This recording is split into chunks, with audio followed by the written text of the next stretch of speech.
Hello everyone, welcome back to our channel, Tech It Simple.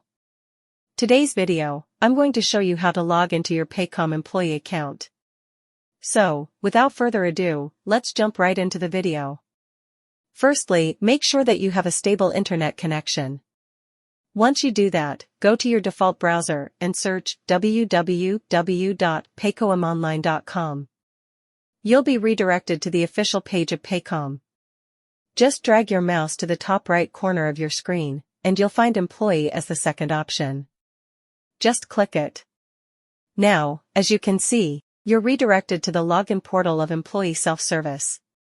You just simply have to enter your credentials, which include your username, your password, last 4 digits of SSN or PIN, and simply log in.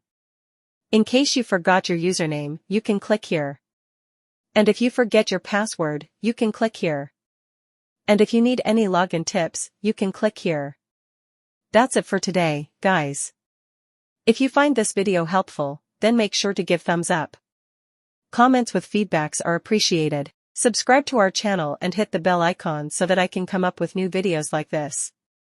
Until then, have a good time.